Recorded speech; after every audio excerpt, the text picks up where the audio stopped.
بسم اللہ الرحمن الرحیم۔ پہلے نمبر پہ تو کچھ بھائی بہت زیادہ ناراض ہیں، پرسنل میں میسج کر رہے ہیں میری شارٹ ویڈیوز کی وجہ سے۔ تو دیکھیں جو شارٹ ویڈیوز ہیں یہ میں نے مستقل بنیادوں پہ شروع نہیں کی، یہ بس ویسے ہی کچھ سٹاک کے ریلیٹڈ کچھ بھائیوں کے میسج تھے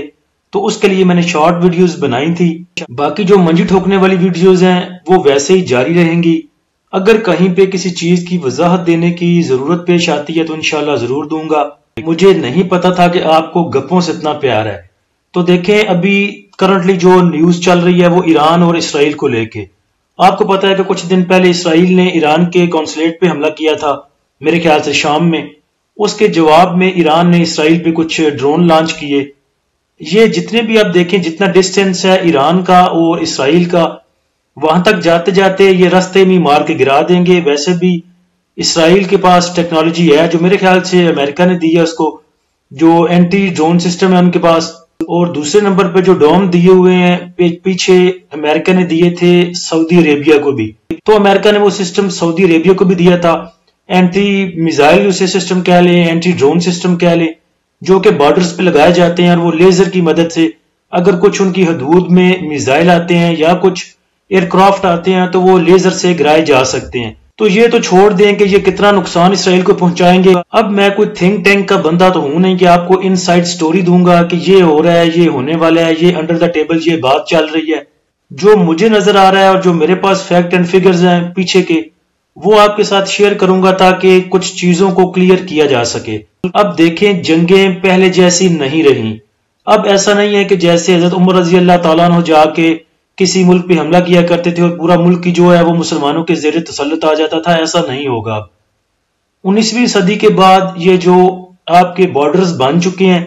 اس میں ایسا ویسا پاسبل بھی نہیں رہا کہ آپ کسی پورے کے پورے ملک پہ جا کے قبضہ کر لیں اور اقوام متحدہ اور امریکہ اس پہ خاموش رہیں۔ تمام ممالک اپنے جو محدود وسائل ہیں اور بڑھتی ہوئی آبادی ہے اس سے تمام ممالک پہلے ہی تنگ ہیں، تو ایسا کوئی بھی نہیں چاہے گا کہ کسی ملک کی اتنی آبادی اس کے پاس آ جائے اور اس کی چیزیں مینج کی جائیں اور سب کچھ برابر دیکھا جائے۔ تو یہ جنگیں ویسی نہیں رہیں۔ اب جنگیں صرف لڑی جاتی ہیں آئل پہ اور سونے کے ذخائر پہ، کاپر کے ذخائر پہ، اور افغانستان کی جنگ بھی تیل کی جنگ تھی یا معدنیات کی جنگ تھی۔ اسرائیل اور فلسطین کی وجہ جو ہے وہ بیت المقدس ہے یا ان کی جو دیوار گریہ ہے وہ ہے، اور مسلمانوں کا اس میں قبلہ اول ہے۔ تو ویسی جنگیں بس ان چیزوں پہ رہ چکی ہیں، یا کہہ لیں کہ جو بڑے ممالک ہیں، امریکہ کہہ لیں، رشیا کہہ لیں، چائنا کہہ لیں، وہ اپنی داکھ بٹھانے کے لیے بس تھوڑی ٹھو ٹھا کرتی رہتی ہیں۔ اب پہلی جنگ عظیم اور دوسری جنگ عظیم وہ باتیں پرانی ہو چکی ہیں، اب مجھے نہیں لگتا کہ کوئی جنگیں اتنی لمبی چوڑی ہوا کریں گی۔ اب ویسے بھی دیکھنے میں آیا ہے کہ جب دو ممالک لڑتے ہیں تو باقی جو ہے وہ بیچ بچاؤ کراتے ہیں اور آ کے کہتے ہیں کہ چلیں صلح کریں، بہت ہو گیا جو ہونا تھا۔ جیسے آپ نے دیکھا ہوگا بازار میں کہ اگر دو ریڑھی والے لڑ پڑے تو رکشے والا پاس سے گزرتا ہے، وہ بیچارہ اسے پتا ہے کہ میں کر تو سکتا کچھ نہیں، وہ دونوں کو صرف یہ کہہ کہ اتفاق کرتا ہے کہ وہ لڑو نہیں، چھوڑو اور چلا جاتا ہے۔ جبکہ اگر کوئی لیکسس والا ان کے پاس سے گزرے تو نیچے اترتا ہے اور دونوں کے کان کے نیچے ایک ایک تھپڑ بجاتا ہے اور پھر کہتا ہے چلو بندے دے پتر بنو دے کہا کھاؤ۔ جیسے پیچھے ہی ابھی آپ نے دیکھا تھا کہ حماس اور اسرائیل کی جنگ ہوئی تھی، تو اس میں پاکستان نے ہومیوپیتھک سا بیان دیا تھا کہ یہ کام ٹھیک نہیں، ایسا نہیں ہونا چاہیے، اور ایک بس وہ رکشے والا کام۔ اس جنگ کو یا اس لڑائی کو ہم اپنے سامنے رکھیں تو حماس نے اٹیک کیے تھے اسرائیل پہ 7 اکتوبر کو۔ 7 اکتوبر کو ہفتے کا دن تھا اور صبح 6:30 بجے تقریباً یہ اٹیک ہوئے تھے۔ ہماری سٹاک مارکیٹ کلوز ہوئی تھی 6 اکتوبر کو، 7 اور 8 کو چھٹی تھی، اس کے آگے 9 کو ہمارا پہلا سیشن تھا کراچی سٹاک مارکیٹ کا۔ انڈیکس اوپن ہوا اور اس دن کی جو کینڈل تھی وہ گرین میں رہی، اس کے بعد والی بھی گرین میں، اس کے بعد والی گرین میں، اور لگاتار 6 سیشن تقریباً آپ کے پازیٹیو گئے۔ اب دیکھیں تو مسلمانوں کی جنگ تھی، فلسطین کی اور ساتھ میں اسرائیل کی، اور پاکستان نے اس ٹائم بھی ایسے ہی بیان دیے تھے کہ یہ بات ٹھیک نہیں ہے، ہمیں اس جنگ پہ تشویش ہے اور ایسے بیانات، لیکن ایسا کھل ڈول کے کوئی بیان نہیں دیا تھا جس میں اسرائیل کی حمایت کی ہو یا کھل ڈول کے فلسطین کی حمایت کی ہو۔ تو اس جنگ میں بھی آپ نے دیکھا کہ آپ کے انڈیکس نے اس چیز کا پریشر نہیں لیا تھا، تو اس ٹائم بھی سوچا یہی جا رہا تھا کہ انڈیکس ہمارا جو ہے وہ جنگ کا کچھ نہ کچھ امپیکٹ لے گا۔ اب آ جاتے ہیں ریسنٹ جو کرائسس ہیں آج والے، ایران کے اور ساتھ میں اسرائیل کے۔ اسرائیل نے پہل کی تھی اس کا جواب ایران نے دے دیا۔ تو اب ایران کی طرف سے یہ جو ہے بیان سامنے آیا ہے کہ معاملے کو ختم سمجھا جائے، اقوام متحدہ میں ایرانی مشن۔ تو ایران کا کہنا یہ ہے کہ آپ نے پہل کی، ہم نے جواب دے دیا، لہٰذا اس کو ادھر ہی ختم کرنا چاہیے۔ اسرائیل کا ایرانی میزائل اور ڈرونز فضا میں مار گرانے کا دعویٰ، جو بات میں نے پہلے کی تھی کہ اس حملے کا ایسا امپیکٹ بھی نہیں آئے گا کہ کچھ بڑا نقصان ہو سکے۔ امریکہ کا اس میں بیان سامنے آیا ہے کہ امریکہ ایران کے خلاف اسرائیل کے جوابی حملے میں حصہ نہیں لے گا، اور آپ اس چیز کو ایک سائڈ پہ رکھتے ہیں کہ امریکہ کا یہ بیان ہے۔ امریکہ اصل میں اسرائیل کے پیچھے اور پوری سپورٹ کرتا ہے اسرائیل کو، اور اسرائیل بھی امریکہ کو پوری سپورٹ کرتا ہے۔ ایک تو ایران کا بیان کہ اس چیز کو ادھر ہی ختم سمجھا جائے، وہ ایک پازیٹیو آپ اس کو لے سکتے ہیں۔ دوسرے نمبر پہ امریکہ نے جو یہ ہومیوپیتھک سا بیان دیا ہے کہ ہم اسرائیل کے ساتھ مل کے جوابی حملے کا حصہ نہیں بنیں گے، اس کو بھی آپ پازیٹیو سائڈ پہ رکھیں۔ باقی کچھ خبریں شامل کریں ساتھ میں، تو ایران کا مقصد صرف اسرائیل کو خبردار کرنا تھا، اور اس کے بعد ایرانی میجر کا بیان آیا کہ آپریشن کامیابی سے مکمل ہو گیا، یعنی کہ اس کو اور جاری نہیں رکھنا چاہتے۔ اس کے بعد اسرائیل، اردن، لبنان اور عراق نے اپنی فضائی حدود کو پروازوں کے لیے کھول دیا، اس کو بھی آپ پازیٹیو لیں۔ اور پاکستان کو دیکھیں تو وہی بات، پاکستان اسرائیل پر ایران کے حملے کے حوالے سے بیان جاری کر دیا۔ آپ کو پتا ہے کہ پاکستان دیکھ ہی سکتا ہے کہ کئی مہینوں سے پاکستان نے خطے میں دشمنی کی توسیع کو روکنے اور غزہ میں جنگ بندی کے لیے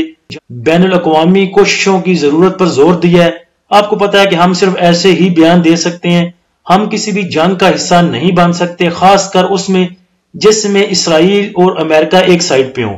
کیونکہ ہم نیکسٹ IMF کے پروگرام کی طرف بھی جا رہے ہیں، ہمیں $8 ارب چاہیے IMF سے بھی، اور اس جگہ پہ، بلکہ اس جگہ پر تو کیا ہم کسی بھی وقت کسی بھی جگہ پر ایسے بیانات دینے کے قابل نہیں رہے کہ ہم کسی کی ایک سائیڈ لے سکیں کھل کے، کیونکہ اگر مسلمانوں کی کھل کے سائیڈ لیتے ہیں تو امریکہ ہمیں جینے نہیں دیتا، اور اگر امریکہ اور اسرائیل کی کھلی حمایت کرتے ہیں تو ہماری عوام ہمیں جینے نہیں دیتی۔ تو اس لیے جیسے پہلے کہا تھا کہ پاکستان اس جنگ کا حصہ نہیں بنے گا، بلکہ ایک دو ایسا ہی مذمتی بیان دے گا جس کی وجہ سے مجھے نہیں لگ رہا کہ ایز سچ ہمارے انڈیکس پہ کوئی امپیکٹ آئے گا۔ ایک تو چیزیں بہت حد تک سیٹل ڈاؤن ہو چکی ہیں، اور اگر نہ بھی ہوتی تو کل انڈیکس اوپن ہوتے ہی تھوڑا پریشر آ سکتا تھا اس جنگ کو لے کے، اور ویسے بھی ہمارا انڈیکس اتنا اپ سائڈ جا چکا ہے، تو اگر 400-500 پوائنٹ کی کریکشن آ بھی جاتی تھی تو میرے خیال سے یہ ایسا جتنا میٹر نہیں کرنا تھا۔ لاسٹ میں ایک چیز کلیئر کر دوں کہ جو میں اکثر آپ کو کہتا ہوں، یا باقی بھی کچھ بھائی آپ کو کہتے ہیں، کہ اداروں کی جو بائنگ ہے وہ جس جگہ پہ بائنگ کرتے ہیں اس سے اوپر ہی جا کے تھوڑا سا مال دیں گے، نیچے وہ اپنا مال کبھی بھی نہیں دیں گے۔ تو ایسی جو سچویشن ہوتی ہے جیسے کہ یہ جنگ والی بن رہی تھی، ایسی سچویشن میں پینک صرف انڈیویجول ہوتا ہے، جو ادارے ہوتے ہیں، جو انسٹیٹیوشن ہوتے ہیں، وہ ایسی چیزوں کو ٹیکل کرنا جانتے ہیں، ان کے پاس اتنا مال اور اتنا پیسہ پڑا ہوتا ہے کہ وہ کبھی بھی کہیں بھی انڈیکس کو 400 پوائنٹ، 500 پوائنٹ، 600 پوائنٹ، 800 پوائنٹ اپ سائڈ گین کروا سکتے ہیں۔ جیسے کہ دیکھیں صرف FFC کے چلنے کی وجہ سے 231 پوائنٹ صرف ایک سٹاک نے گین کیے، تو کوئی یہ بڑی بات نہیں ہے کہ انڈیکس کو 200-400 پوائنٹ اوپر لے کے جانا یا نیچے لے کے آنا۔ اب جو میں آپ کو کہتا ہوں کہ اداروں نے اپ سائڈ کا مال لیا ہے تو وہ نیچے نہیں سیل کریں گے،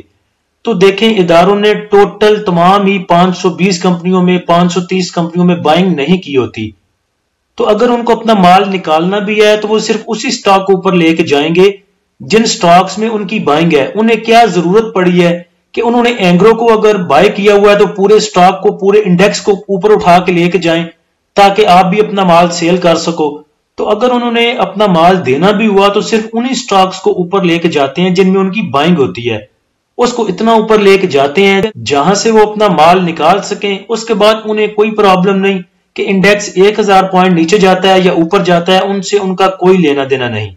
تو کل کو ایسا نہ ہو کہ تھوڑا سا انڈیکس میں پریشر آئے اور آپ کہیں جی کہ اداروں کی تو بائنگ تھی، یہ انڈیکس کیسے نیچے جا رہا ہے، تو ان کو کوئی ضرورت نہیں ہے پورے کے پورے انڈیکس کو سپورٹ کرنے کی اور اوپر لے کے جانے کی۔ اگر انہوں نے اپنا لیا ہوا مال نکالنا بھی ہوا تو سازگار میں اگر ان کی بائنگ ہے تو صرف سازگار کو بھی اوپر لے کے جا سکتے ہیں، اگر اینگرو میں ان کی بائنگ ہے تو اینگرو کو اتنا اوپر لے کے جا سکتے ہیں جہاں سے اپنا مال نکال سکیں۔ اس کے بعد اگر FFC کو دیکھ لیں تو اگر ان کی بائنگ کسی ایک سٹاک میں ہے تو وہ اس کو اوپر لے کے جا کے اپنا مال ادھر بھی نکال سکتے ہیں۔ ہم اپنی کیش بہت حد تک ریلیز کروا چکے ہیں، ابھی نیو بائنگ کی طرف نہ جائیں. اور یہ بات میں آپ کو جنگ کی خبر آنے سے پہلے بھی کئی دفعہ کہہ چکا ہوں